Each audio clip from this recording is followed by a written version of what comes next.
وہ یہ کہ ہم, جو میں کہتا ہوں نا کہ ٹینشن نہیں لینی، ہم ان سے بہت آگے ہیں. وہ اتنا آگے ہیں کہ 1964 میں جو واپڈا ہے ہمارا، انہوں نے ایک پلان کیا تھا، اس کا نام تھا کابل چترال سوات طاس، اور اس کے تحت جو دریا ہے چترال سے نکلنا، جسے دریا چترال بھی کہتے ہیں، وہاں دریا کنڑ بھی کہتے ہیں، تو اس کا رخ موڑنے کا ایک پلان تھا. یہ 3 دریاؤں کو اکٹھا کرنے کا ایک پلان تھا. کب بنایا تھا؟ 1964 میں، جب سندھ طاس مادھو اور اس کے بعد سارے جناب ڈیمون روموں کا پروگرام نہیں بن گیا تھا، اس وقت یہ بھی ایک پلان تھا. اب پاکستان جو ہے اس پہ کام شروع کر چکا ہوا ہے، یہ میں بتا دوں. 2009 میں اس کی پہلی جو ہے نا وہ اسٹڈی ہوئی تھی 2009 میں، لیکن پیسے پوسے نہیں تھے ہمارے پاس، تو اس لیے وہ کام جو ہے وہ رکا ہوا تھا. یہ پروگرام پلان کیا ہے؟ یہ جو چترال سے نکلتا ہے دریا کنڑ، جسے دریا چترال بھی کہتے ہیں، یہ 2009 میں نسپاک سے ماسٹر پلان جو ہے نا اس کی اسٹڈی کروائی گئی تھی. اب اس کی کرنی ہے جناب فیزیبلٹی جو ہے وہ اسٹڈی ہونی ہے، اور اس کے لیے جناب 1,64 کروڑ روپے جو ہیں وہ اس کی لاگت سے یہ اسٹڈی جو ہے، یہ فیزیبلٹی بنانے والی، یہ شروع ہے. اور 2.5 سال میں میرا خیال یہ منصوبہ جو ہے یہ مکمل ہو سکتا ہے جو کہا جا رہا ہے. اور منصوبہ کیا ہے، اور اس کا جو PC2 ہے وہ بھی سنا ہے کہ منظور ہو گیا ہوا ہے. تو اب آگے کیا ہونا ہے؟ آگے یہ ہونا ہے اس سے جو مجموعی طور پہ نا یہ کوئی 2,453 میگا واٹ ایک تو بجلی پیدا ہونی ہے، یہ تو ٹھیک ہے. لیکن ہم جو ہے دریائے چترال کا جو ناتا ہے، رشتہ ہے دریائے کابل کے ساتھ، وہی توڑنے جا رہے ہیں. اچھا، مجموعی طور پہ پہلے تو بجلی کی صورتحال دیکھ لینا.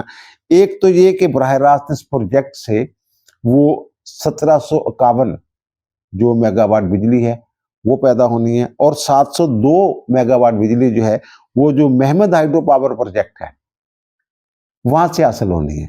اور پھر اس کے بعد جناب جو محمد پانی میں جو ذخیرہ کرنے کی گنجائش ہے، صلاحیت ہے، اس میں 1,66,310 کیوبک فٹ جو ہے وہ اضافہ جو ہے وہ ہو جائے گا اس سے.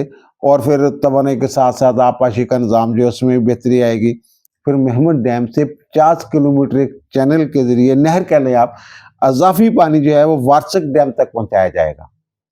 اچھا، یہ سارے سیلاب کے نقصانات بھی کم ہو جائیں گے اس سے. اب یہ پلان کیا ہے؟ پلان یہ ہے کہ جناب یہ ایک 42 کلومیٹر لمبی جو ہے ٹنل کھود دی جائے گی. یہ جو پانی ہے نا دریائے چترال کا یا دریائے کنڑ کا، یہ دریائے کابل میں نہیں جائے گا، یہ جناب جائے گا دریائے سوات میں. ایک 42 کلومیٹر لمبی جو ہے ایک سرنگ کھود دی جائے گی. اس سرنگ کے ذریعے یہ جو ہے یہ پانی جو ہے دریائے سوات میں چل جائے گا. اور دریائے سوات کے بارے میں آپ کو پتہ ہی ہے کہ جناب کو ہندو کش سے نکلتا ہے، اور پھر جناب لور دیر مالا کنڈ سے ہوتا ہوا پھر یہ پشاور ویلی میں جو 4 سدہ کے مقام پہ یہ کابل میں مل جاتا ہے، دریائے کابل میں. اور پھر دریائے کابل دریائے سندھ میں شامل ہو جاتا ہے. اچھا، جو میں شرب سے خیر کی بات کر رہا ہوں نا، تو مذاکرات بھی ہو رہے ہیں، تو وہاں کچھ لوگوں کا خیال ہے کہ شاید یہ پانی والا ایشو ہے، یہ بھی اٹھایا جائے. یہ کیوں اٹھائیں گے؟ ہمیں ضرورت نہیں ہے، کیونکہ اگر اس نے یہ کام شروع کر دیا اس ٹینک کے اوپر، تو وہ جو بین الاقوامی قوانین ہے ان کی خلاف ورزی کر رہا ہے. تو ہم کیوں بین الاقوامی قوانین کے اپنے آپ کو تابع کریں گے؟ یہ دریائے چترال کا جو رخ موڑنے والی بات ہے ٹنل کے ذریعے، تو یہ تو پانی جو ہے ان کا پلان ہے افغانستان والوں کا، وہ تو ناکام ہو جائے گا. وہ ڈیم کیسے بنے گا؟ وہاں پانی نہیں ہوگا مطلوبہ مقدار میں، تو کیسے ڈیم بنائیں گے؟ یہ میں کہتا ہوں کہ جب ٹینشن نہیں لینی. اگر یہ والا پروجیکٹ جو ہے اس پہ کام شروع ہو جاتا ہے، اور اس کی وہ کہتے ہیں جو تکمیل کی مدت ہے وہ بھی طویل نہیں ہے. پہلے تو ماسٹر پلان کی اسٹڈی کروائی گئی تھی نا 2009 میں، اور اب اس کی جو فیزیبلٹی اسٹڈی ہے کہ یہ موزوں ہے، موزونیت کے حوالے سے جو اسٹڈی ہوتی ہے، اس کے بعد پھر پلاننگ ہوتی ہے، وہ ہو رہی ہے. اور جو کہا یہ جا رہا ہے کہ یہ جناب جو اس کی یہ منصوبہ ہے نا پلان پاکستان کا، یہ قابل عمل منصوبہ ہے، اور بس پیسہ چاہیے تھوڑا سا. اور میرا خیال ہے کہ اگر افغانستان یہ حرکت کر رہا ہے، اور ہمیں یہ خدشہ ہے کہ جناب ہمارا پانی جو ہے وہ متاثر ہوگا، دریائے کابل سے آتا ہے، تو پھر پاکستان جو ہے یہ پیسہ بھی نکال لے گا کہیں نہ کہیں سے کوئی فنڈ بھی اکٹھا کر لیں گے اور پروجیکٹ جو ہے وہ آگے بڑھے گا، مجھے یہ لگ رہا ہے۔ اور آخر میں وہ جو میں نے بات کرنی ہے وہی کہ تحریک لبیک والی جو بات ہے کہ تحریک لبیک والوں کے اوپر جناب انہوں نے لگا دیا پابندی اور اس کا ایک نوٹیفکیشن بھی جاری کر دیا ہے، اور نوٹیفکیشن میں جناب یہ کہتے ہیں کہ جناب سیکشن 11B جو ہے نا انسداد دہشت گردی ایکٹ کا، اس کے تحت جناب یہ اس کو ایک دہشت گرد تنظیم ڈکلیئر کر کے اور دہشت گرد تنظیم سے جو فرقہ واریت میں ملوث ہو، اس طرح کی بہت ساری اس میں چیزیں آ جاتی ہیں جو سیکشن 11B جو ہے۔ اچھا، اب دیکھنے والی بات یہ ہے کہ اس میں جو ہم آپ کو دکھا رہے ہیں سیکشن 11B جو ہے جس کے تحت پابندی لگائی گئی ہے، تو وہ یہ کہتا ہے کہ آرگنائزیشن کا لفظ ہے، جہاں پہ تنظیم کا، پولیٹیکل پارٹی کا نہیں ہے۔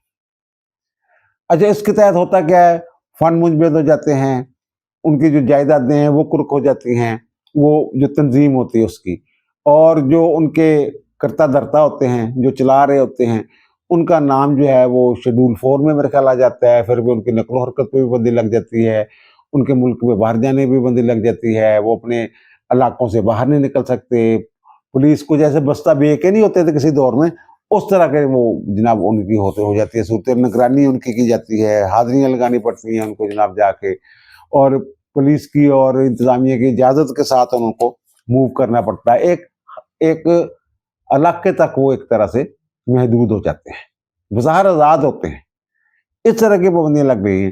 اور دوسرا یہ جو کہہ رہے ہیں حکومت والے جناب ہم سپریم کورٹ میں نہیں جائیں گے، یہ اس جماعت پہ جو انہوں نے پابندی لگائی ہے نا، جس کو کلعدم کیا ہے، سیاسی جماعت کو اس طرح کلعدم کیا ہی نہیں جا سکتا۔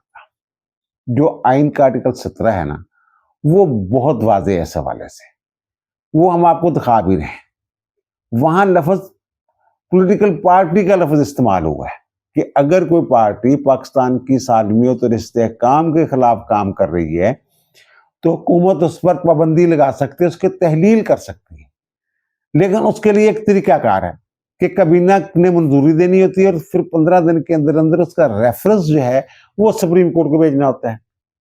یہاں لفظ جو ہے سیکشن 11B ایک مرتبہ پھر ہم آپ کو دکھا رہے ہیں، یہاں لفظ ہے آرگنائزیشن کا اور وہاں لفظ ہے پولیٹیکل پارٹی کا، اور تحریک لبیک ایک رجسٹرڈ پولیٹیکل پارٹی ہے، الیکشن کمیشن میں رجسٹرڈ ہے۔ یہ 2021 میں بھی جب اس کے اوپر پابندی لگائی گئی تھی اسی ایکٹ کے تحت، اس کے بعد جو الیکشن ہوئے تھے ان میں انہوں نے حصہ لیا تھا، کیونکہ الیکشن کمیشن جو ہے وہ اور اس نے آرٹیکل کے تحت کاروائی کرنی ہوتی ہے، اس کے تحت کاروائی نہیں کرنا ہوتی۔